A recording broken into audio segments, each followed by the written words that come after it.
Ang negosyanteng si Omar Abuat, 13 ka tuig na nga naganegosyo og RTW sa palengke. Apan tungod sa El Nino, sama sa mag-uuma, apektado usab ang iyang negosyo.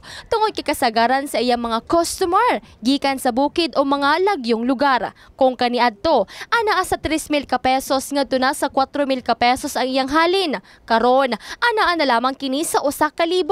Mao nga ang pag-uwan kaganina, usa siya sa nalipay. Tungod kay nagtuo siyang kung adunay dakong income ang mga mag-uuma sa bukid, halin usab ang iyang mga paninda. Oo, nalipay ko. Sana nga tuloy-tuloy ang ulan para yung mga taga-bukid makatanom sila para mayroon pa silang mga kinabuhi. Walang harvest, walang customer dito sa palengke talaga. Yun talaga.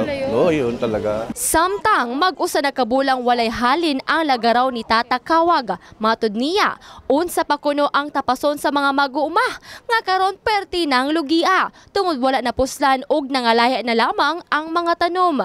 Gilao usab niini nga magpadayon na ang pag-uwan aron tanan magkabenepisyo.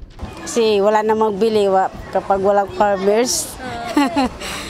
Ang natigayong pagbundak sa uwan kagabi hangtod kaganinang sayo sa buntag tungod sa northeast monsoon nga nakaapekto sa Luzon, Visayas ug Mindanao. Apan hinay lamang matud pa ang nasinatiang pagbundak sa uwan dinhi sa Sorsogen nga resulta sa wind convergence kun pag-abot sa bugnaw ug init nga hangin.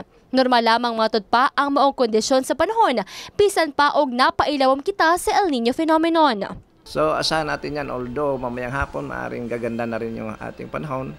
So mostly ganon natin maranasan itong tinatawag nating El Nino, yung pabugso-bugso na mga pag-ulan, bunsod ng mga pabago-bagong hangin, at saka yung tinatawag nating convergence. So asahan natin yan, at ang hangin natin ngayon ay galing pa rin sa northeast na may katamtaman hanggang sa malakas na hangin.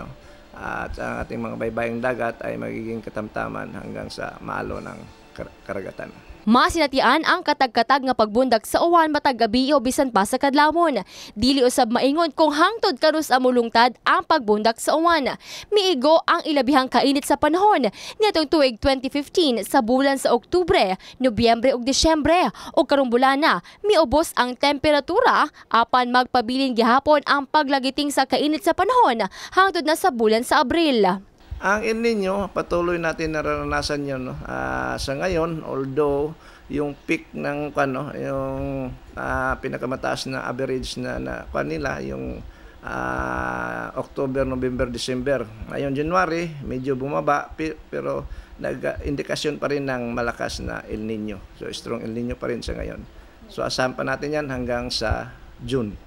Nagpahimangno karon ang City Health Office ngadto na sa mga katawan sa dakbayan, ilabi na sa mga mag-uuma og driver nga watag adlaw bulad sa init nga kinahanglang moinom og sobra sa 8 ka basong tubig.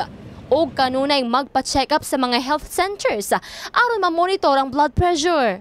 Every 6 months magpa-check up, at least visit lang nila ang health center, magpa-BP sila.